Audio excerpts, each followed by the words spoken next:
Good morning, ladies and gentlemen, and welcome to the May Lunch and Learn at the Harmon Museum. I'm John Zimkus, the Education Director and Historian here. Our upcoming events on June 7th will be the second annual Lebanon Festival of the Arts. It was such a success last year. You'll thoroughly enjoy it. We'll have some 50 artisans in booths up in front of Broadway. This part of Broadway will be blocked off. There will be some 12 performers. Some of them will be here in the conference center. Some will be in the Village Green. Last year we had marionettes. We had an accordion orchestra. We had singers, some on the stage outside. There will be the cabin open up and crafts will be done there. It's really a great experience. It's totally free. I think you'll enjoy it. Saturday, June 7th. On June 12th, our last of the Music at the Museum, our final concert. Jay Mills, the music of Broadway. Those of you from Lebanon may know Jay, such a talented musician. 51 years ago, he played at my wife and I, our wedding. And it's amazing for a 7-year-old kid to be that good. But that'll be on 7 o'clock on June 12th. Very talented and a good friend, Jay Mills. On Tuesday, the 17th, in front of the Harmon Hall on Broadway, once again the street will be blocked off. There will be an unveiling of a bronze statue of Dr. Joseph Warren, the Revolutionary War veteran, he could have been a founding father, but he died in the Battle of Bunker Hill in the first 2 months. So he became, as one historian put it, a founding martyr. There are some 14 states which have a Warren County named after him. 6 of them are actually part of the original 13 colonies, but we were number 4 to be named after him. So we actually had a Warren County before some of the 13 original states had a Warren County. And we are also the largest Warren County in the country. And this will be a dedication. I'll be doing a little talk. We'll have a speaker who has written a book on Dr. Warren. There'll be the unveiling of the statue. And like I say, once again, it'll be on Broadway. The street will be blocked off. You can see the base for it in front of the Harmon Hall next door. Okay, on June 8th, there's going to be Captain Howard A. Mills Flag Collection, sponsored by the Sons of the American Revolution. Dozens and dozens of American flags, pennants, and battle flags throughout the history of the United States will be on display in the Semendinger Gallery. I've seen it once before. Good 10 years ago, we had a lunch and learn about the flags, but it'll be part of our display for about 6 weeks, starting on July 8th. On July 7th through the 14th, History Camp. For like the 32nd or 33rd year, we will have History Camp. And the topic is, how do you get there from here? And it's all about transportation.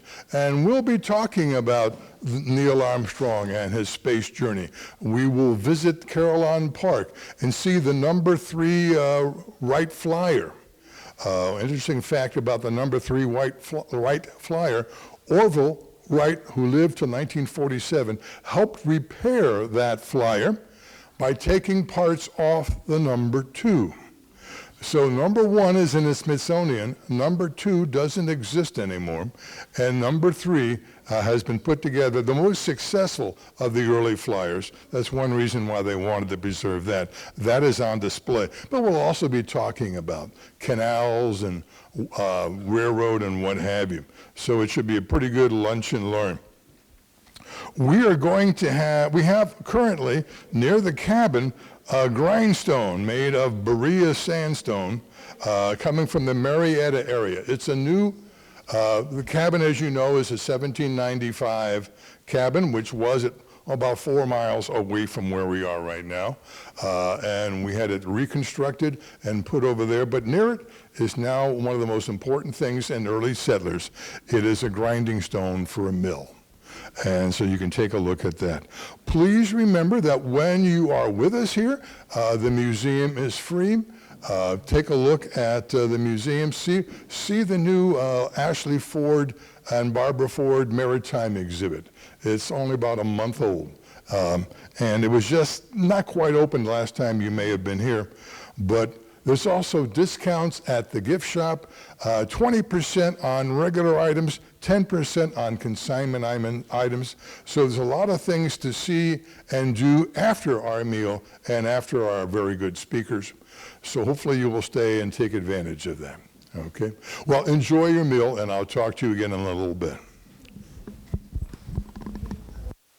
Good afternoon, ladies and gentlemen, and welcome to the May Lunch and Learn here at the Harmon Museum. Today we have as our guest Judy Pearson. Judy was born in the suburb of Pittsburgh, received her BS degree in nursing at Case Western Reserve University, and her Master of Science in Education at Boston University. As she writes, in 1974, she wanted to see the world, so she joined the United States Air Force and spent 3 different stations in Ohio. She did, however, go to England, and she and her husband, Bob, also from the Air Force, spent 5 years there, and that's where their 2 daughters were born. Having joint assignments and active duty is kind of difficult to arrange, so she decided to separate from active duty and entered the Air Force Reserve. She spent privileges of holding several different positions, from a staff nurse to a flight nurse instructor in 3 different aircraft. As a flight clinical coordinator, she is only one of 12 nurses in the world to coordinate worldwide aeromedical evacuation. She was deployed twice within the United States during Desert Shield and Desert Storm. Some of her decorations and military awards are the Air Force Commendation Medal with 2 oak leaf clusters, the Air Force Meritorious Service Medal with 2 oak leaf clusters, and the Legion of Merit. In civilian life, she works at a vocational school as a nursing instructor with the Visitors Nursing Association of Southwest Ohio. She has coordinated the largest influenza immunization program in the tri-state area. For the last 8 years, she has had the honor and privilege of being the Ohio ambassador for the Military Women's Memorial in Arlington Cemetery. It is our nation's only major memorial to honor the service of women who have defended our freedom. It is my great pleasure to introduce retired Colonel Judy Pearson from the United States Air Force.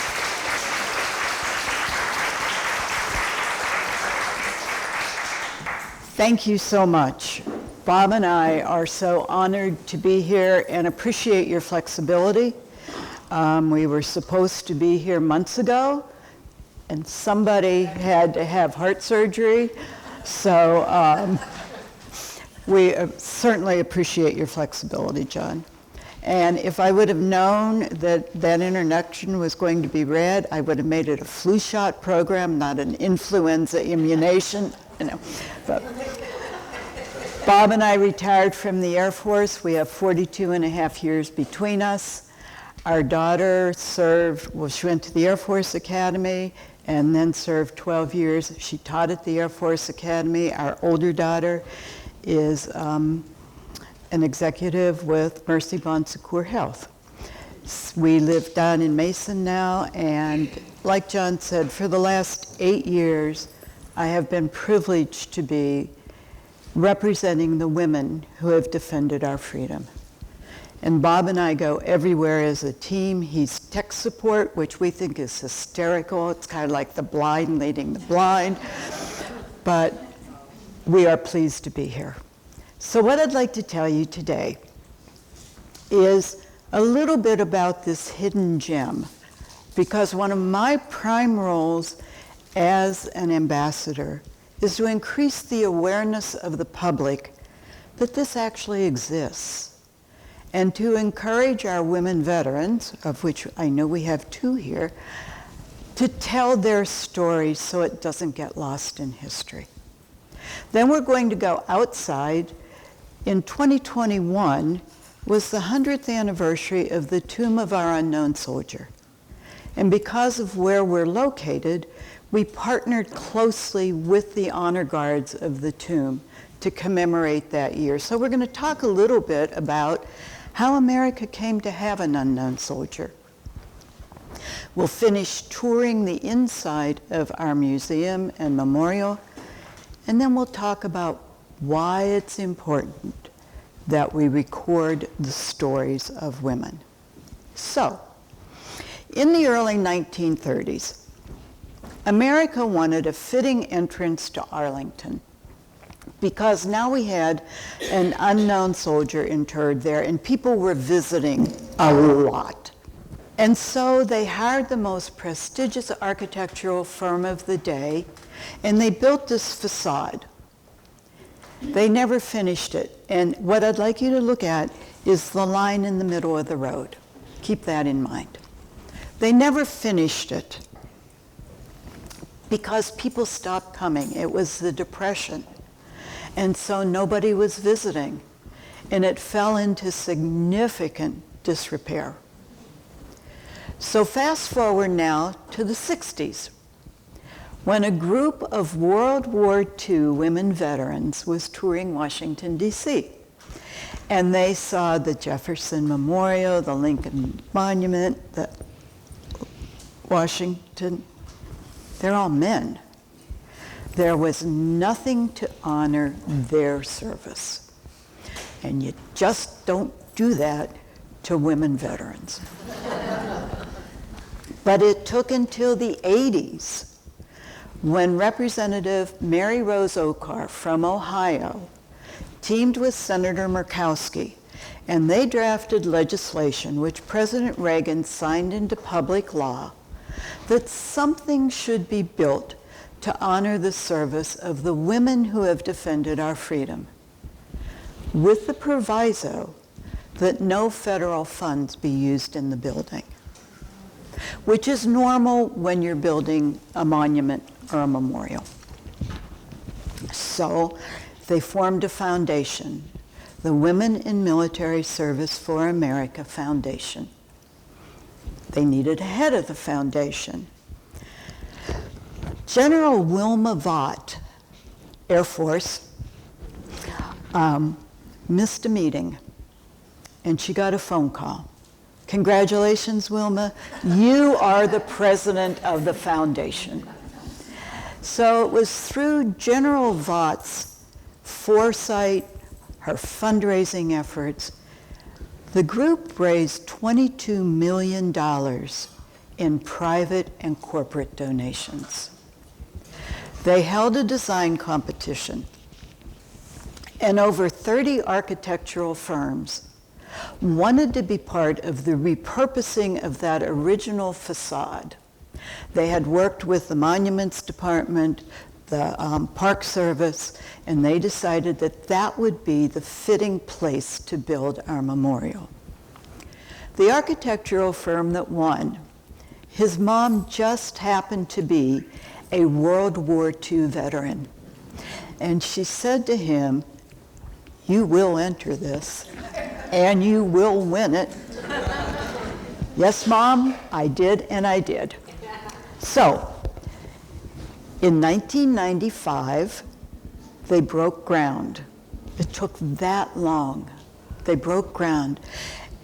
And it's really nice that President and Mrs. Clinton were there, but the really important figure in that picture is the Air Force officer in the middle. That's General Wilma Vaught.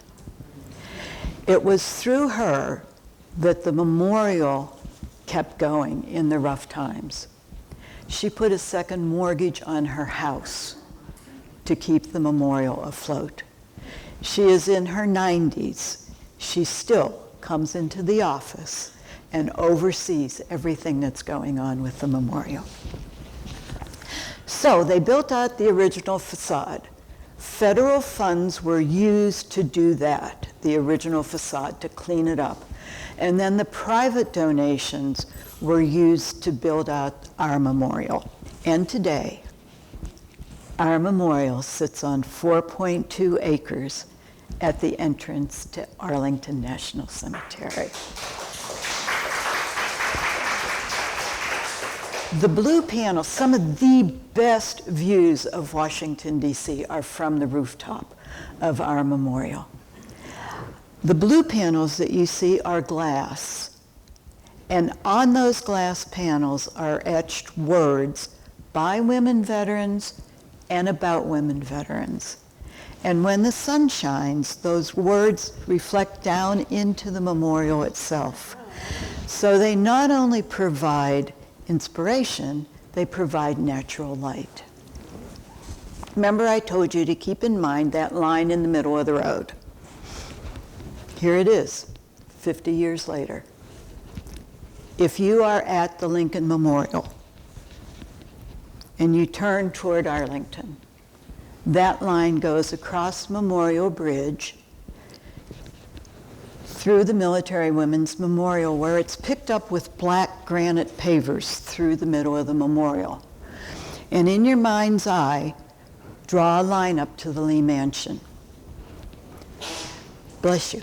That line was originally designed to symbolically reunite the North and the South. The fountain in the center, when it's turned on, again, bless you. When it's turned on, sounds like women's voices. Everything is symbolic inside of the memorial. On Dedication Day, over 40,000 women veterans, their friends, their families came to celebrate the fact that something was finally ours. Something was finally dedicated to honoring our service.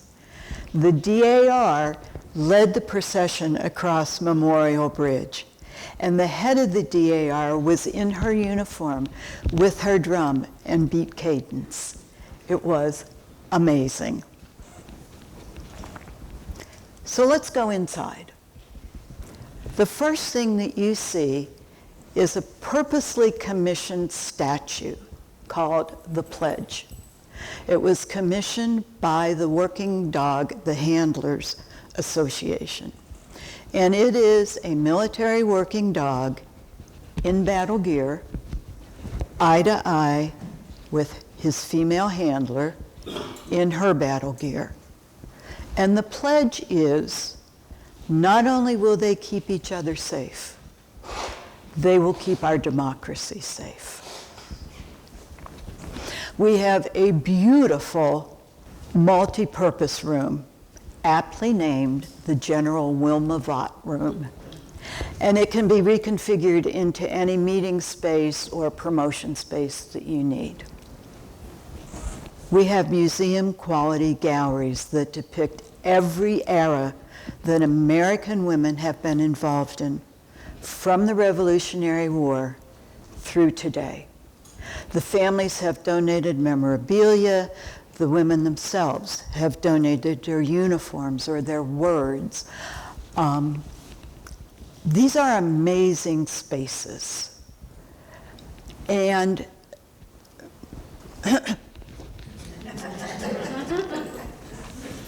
there are 4 sets of stairways that go up to the outer area.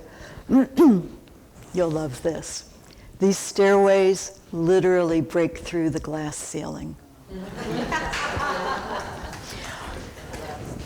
We are in the middle right now of fundraising to upgrade those exhibits. Thanks to the museum here, they gave a very generous donation. And what we're trying to do is upgrade the exhibit areas so that they're more interactive, more engaging, especially for families, so that when you stand in the World War II gallery, You'll hear the sounds of World War II around you. You will hear the voices of the women and their accounts of what they went through. We also have an amazing lending library where we have educational material that will go out to schools when they request information about women's military history. We have a great library. Our curator is phenomenal. So it's not just the surface that you see. There's a lot going on, and we have a very small but an amazingly mighty staff. This is a very special area. It's our Hall of Honor. And it honors our fallen women. Those are the flags, by the way, that were carried in the dedication parade. The women's families have donated their uniforms, have donated memorabilia. There is a book with the names of all of our fallen women. It's a very, very sacred spot. But let's go outside for a minute and talk about the Tomb of the Unknown Soldier. How did America come to have an unknown soldier? After the war, England had an unknown soldier interred in Westminster Abbey. France had one under the Arc de Triomphe. Those were central places where their citizens could go and remember and honor their dead. But here in America, we had nothing like that because transport wasn't good to get bodies across the ocean. So our soldiers were either buried where they fell or in mass cemeteries throughout Europe, primarily in France. So it was decided that America too would have an unknown soldier. They sent out 4 teams with the instructions to exhume the remains of 4 unidentified warriors. Those remains were placed in 4 identical, unmarked coffins and brought to a central place in France. Nobody knew where they came from. There were no markings. They were all covered with American flags. And on the appointed day, 3 of our soldiers were asked to come to that makeshift morgue. And they thought they were going to be pallbearers for our unknown soldier. Instead, Sergeant Edward Younger was handed a spray of white roses. And he was told that he would choose our unknown soldier. The roses were a gift from a prominent French rose-growing family who had lost 2 sons in the war. It was their gift to America to say thank you. And Sergeant Younger was told that he was to place that spray of roses on the top of the casket that he chose as our unknown soldier. He was taken into the room and left alone. And he said the enormity of what he was about to do was so great that all he could do was kneel and pray. And when he collected himself, he got up and he began to walk around the caskets. And he said he didn't know why, but he was drawn to the 3rd casket, whether he had served with that man, whether he knew him personally, he had no idea. But he took the spray of roses, put it on the top of the casket, and he said immediately the weight was lifted. He went out into the sunshine, saluted smartly, and said the decision had been made. Our soldier was taken through the streets of France to lay in state, and you can see the white roses on the top of the casket. Sergeant Younger is in the foreground. And he was laying in state for 24 hours, and thousands of French citizens came to pay their respects and say thank you. And many of them were mothers who had lost sons in the war. And they knelt and they prayed and they cried. Meanwhile, over in Philadelphia Navy Yard, the USS Olympia was being prepared. She had been chosen for the greatest mission of her career. She had been Admiral Dewey's flagship at the Battle of Manila, but this was the highlight. She was going to bring home our unknown soldier. So all the way across the Atlantic, her crew polished and shined to make her ready. And when she got to Le Havre, France, our soldier was taken through the streets of France one last time on a horse-drawn caisson. Thousands, you can see, thousands of people were there waving American flags, many of them, to say thank you. And by the way, most of these pictures come directly from the honor guards of the tomb. Our soldier was taken on board the Olympia to great fanfare, many speeches, many wreaths. And when it was all over, they went to take him below decks. But the casket wouldn't fit through the hatchways. So the Marines guarding him tethered the casket to the decks of the Olympia. And she took off into open water. In the middle of the Atlantic, directly in her path, 3 major storms were converging, and she ran right into them. And it was said in the captain's log that the men were eating below decks with 6 inches of water around their ankles, that the waves were so big they threatened to overtake the bridge. For their own safety, the Marines were told to go to their quarters, but they wouldn't leave our soldier alone. They tethered themselves to the decks of the Olympia, and they rode out the storm.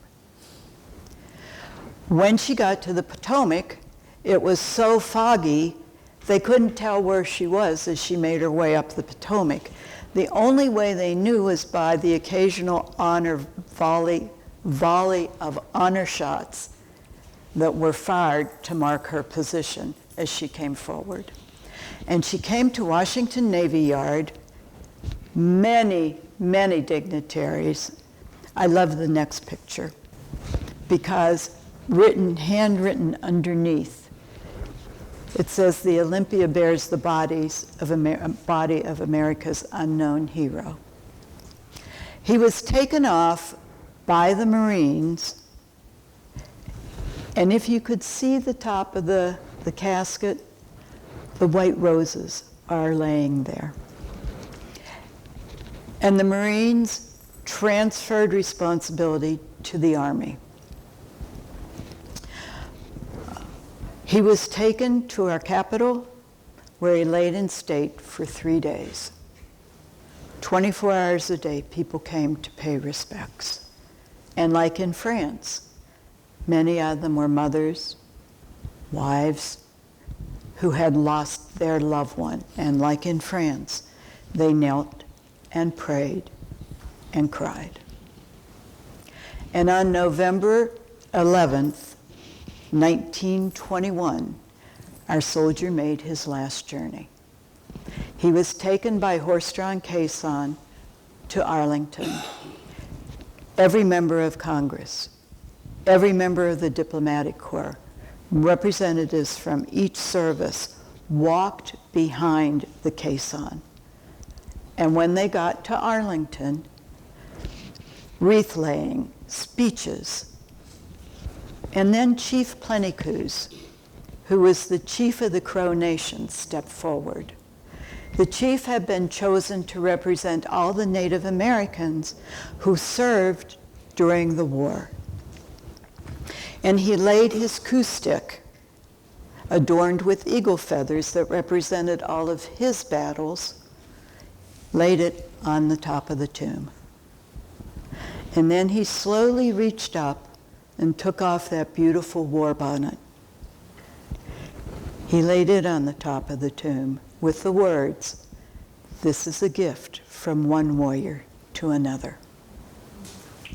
If you go to Arlington today, to the museum that's right across from the tomb, the chief's coup stick and war bonnet have been preserved, and you can see them.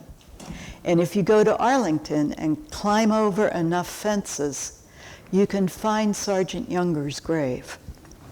Bob and I did that, and it's just a grave. This man chose our unknown soldier, and it's just a marker like everybody else's marker. Many people came over the years to pay their respects, but they would bring picnics, and they would sit and picnic because the views were stunning of Washington, D.C. They finally had to post a guard from sunup to sunset. The tomb, as we know it, was dedicated to the public in 1932. And in 1937, they posted a military guard 24 hours a day, 7 days a week. And since 1937, our soldier has never been left alone. In spite of weather, terrorist attacks, our soldier has been attended constantly. Now, if you go, the tomb, there's a crypt, World War II, Korea, Vietnam. The Vietnam soldier was an Air Force pilot. His remains were identified, and his family wanted him to come home. That crypt is empty, and it will forever be empty. But on the top is a memorial to our POWs and MIAs. So let's go back inside the memorial and tie it all together. Those 3 stones that you see in our Hall of Honor, they're called the Sister Stones. They were quarried at the same time from the same quarry as the Tomb of the Unknown Soldier. And they were held in reserve in case anything happened to the tomb. If it was cracked or defaced, they would have used one of those to replace the defective part. But when we opened, they donated them to us. And now the Sister Stones stand in quiet honor to our fallen women, as the tomb itself stands in quiet honor to all of our fallen.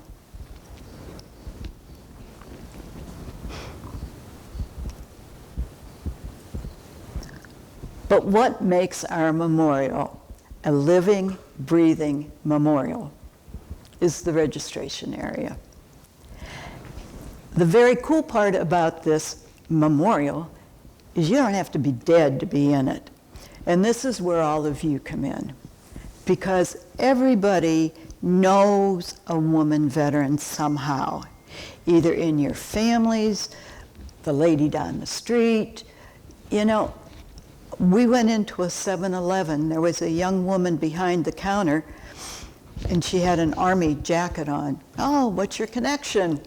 So I went out, and she was in the Guard. Went out and got my stuff, and when I brought my card back in, the young girl beside her was taking a picture of it, and I said, why are you doing that?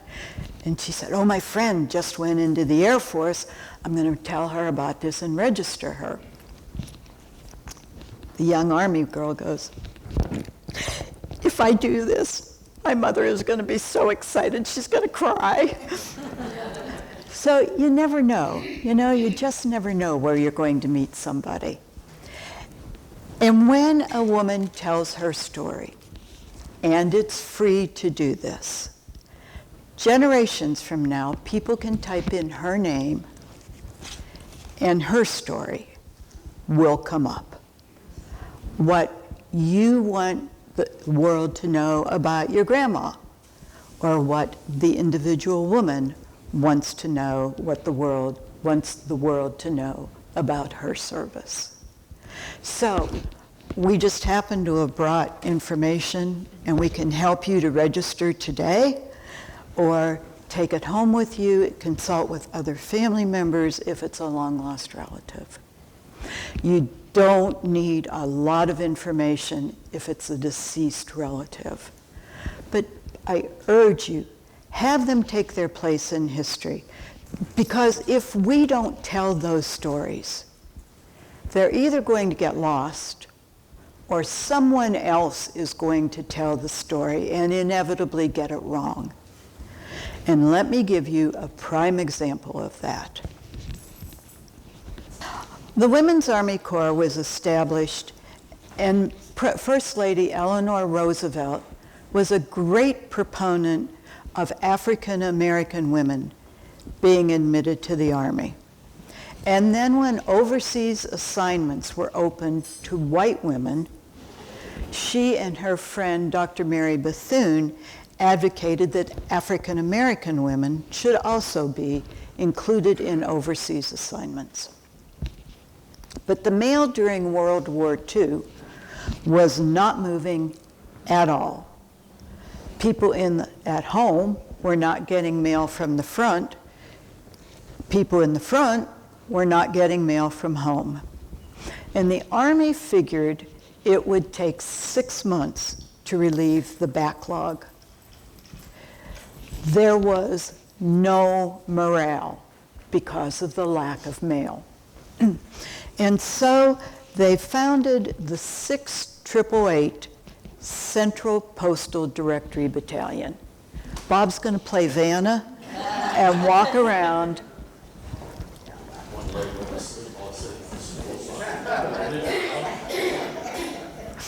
So they founded the 6888 Central Postal Directory Battalion. It was the only all-black, all-women's battalion to serve overseas during World War II. The women trained at Fort Oglethorpe, Georgia. They learned to identify enemy aircraft. They climbed over barriers, through mud, with rucksacks, just the same kind of training. And they shipped out of New York, bound for England. They arrived in Scotland on Valentine's Day to a barrage of bombs falling. They scattered, gathered themselves back together, and went on to Birmingham, England. The unit itself was commanded by Major Charity Adams, who eventually settled in Dayton. And when you go to Dayton, there's a lot of stuff named after Major Adams, or at the end of the war, Lieutenant Colonel Charity Adams Early. And the women's whole theme was no mail, low morale. So they organized themselves into 3 shifts, 24 hours a day. And by the end of the war, they had 70 million cards with service numbers, names that they cross-referenced. And they would spend 30 days trying to find the owner of one piece of mail. And if they didn't, they would then send it back to the sender. When they arrived in Birmingham, they were met with 6 airplane hangars, stacked floor to ceiling with backlogged mail. It was February. It was cold. They wore long johns under their uniforms, under their coats. The windows were blacked out due to night air raids. Yay! And they were rat infested because the rats were looking for the cakes and the cookies that were degrading in the packages in the hangars. There were, for example, 7,500 Robert Smiths. But it wasn't just Robert Smith, it was Bob Smith, Rob Smith, Robbie Smith, and don't forget Bert Smith. The women worked tirelessly. They were not welcome in the USO or in any places that the Americans set up. But the British welcomed them warmly, and they made many friends while they were there. And one morning, the commanding general came and wanted to inspect the troops. So Major Adams got everybody who wasn't working or sleeping for the inspection. The commander was livid because not all the women were there. And he famously turned to her and said, "I am going to bring one of my white first lieutenants down here to show you how to run this unit." And she very famously turned to him and said, "Over my dead body, sir." It almost cost her a court-martial. She threatened to sue him, he threatened to court-martial her, and luckily everybody got talked down. By the end of the war, they were very close friends. I always read these because they processed an average of 65,000 pieces of mail per shift, 195,000 pieces of mail per day, 5,850,000 pieces per month, and in 3 months, not the anticipated 6, they cleared 17,550,000 pieces of mail.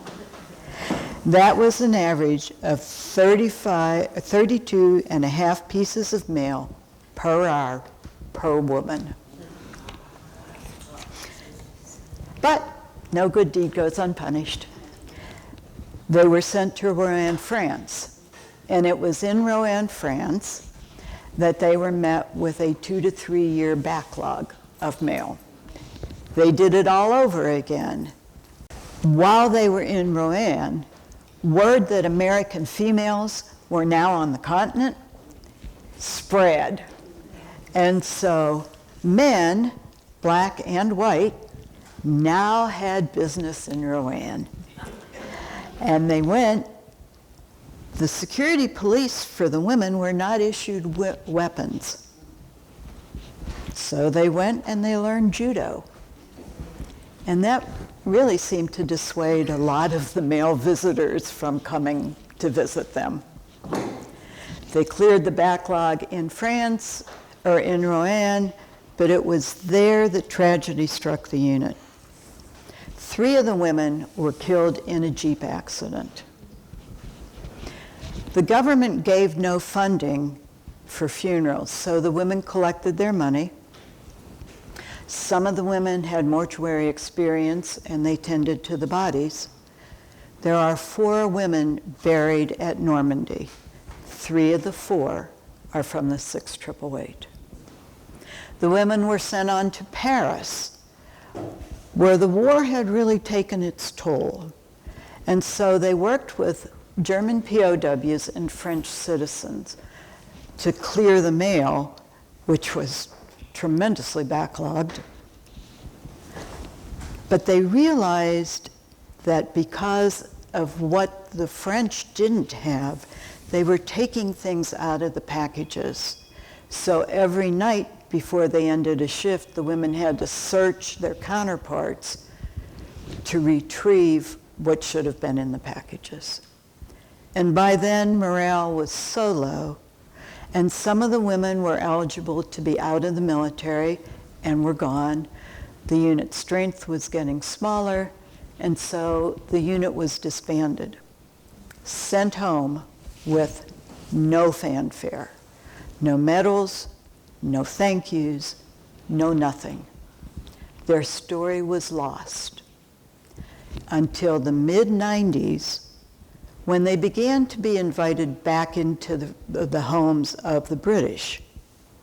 When we opened in '97, Lieutenant Colonel Charity Adams Early spoke at the dedication. But the story was lost. And it wasn't until 2021 when the unit was finally approved for a Congressional Gold Medal. That medal was just awarded about 3 weeks ago. There are 2 surviving members of the 6888. That's why we record stories. Do you know who the Hello Girls were? We do, because we have that story recorded, and we tell it. Cadet Nurse Corps. My mom, her story is recorded.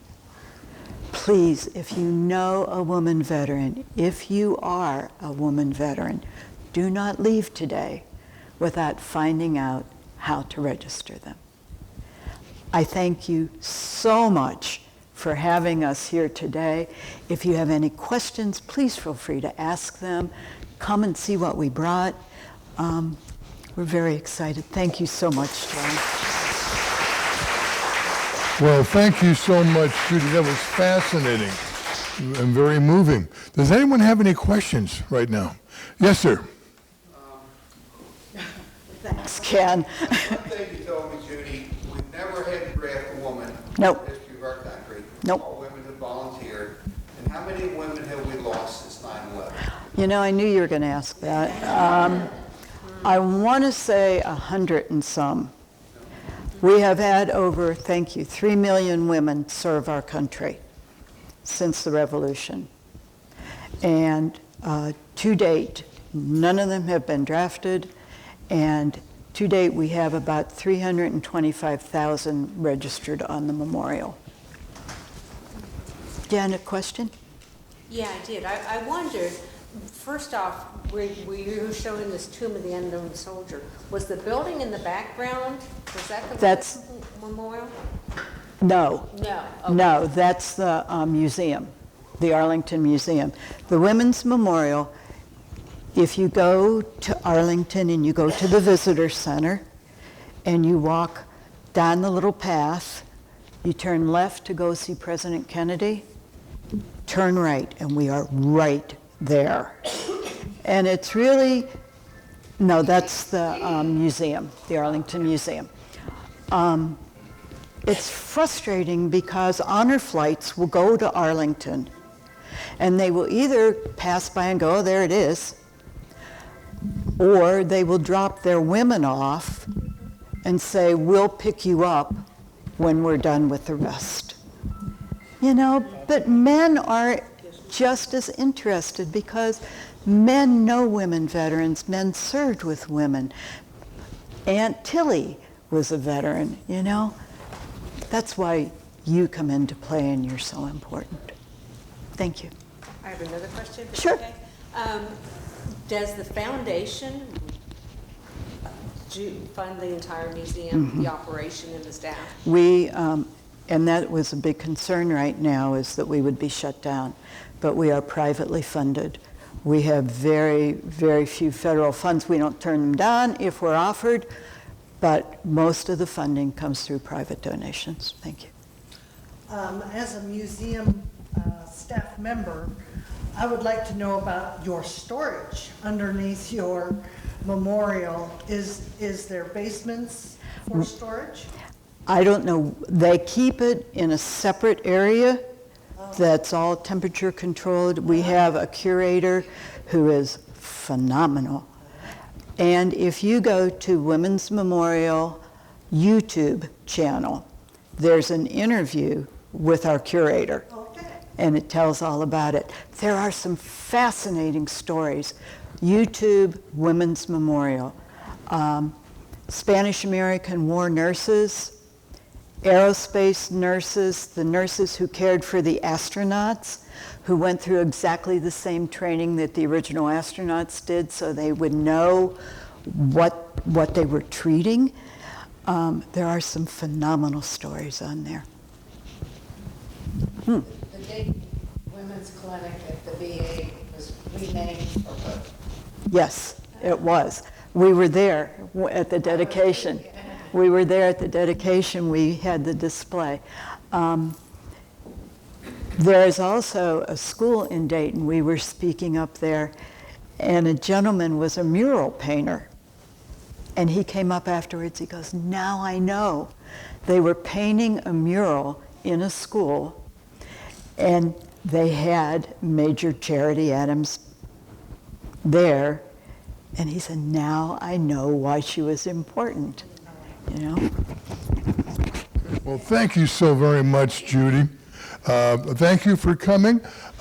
Next month, I will have the honor of being your speaker. The topic will be following the tracks of the Underground Railroad in Warren County. It'll be the day before Juneteenth. And then in July, Ashley Ford and Barbara Ford. Ashley is the man who donated the fantastic maritime new exhibit we have. He'll be talking about his exhibit and the many things he's been involved with in ships in his life. So thank you for coming. Don't forget the discount at the gift shop, and don't forget to wander through the Harmon Museum. We'll see you next month.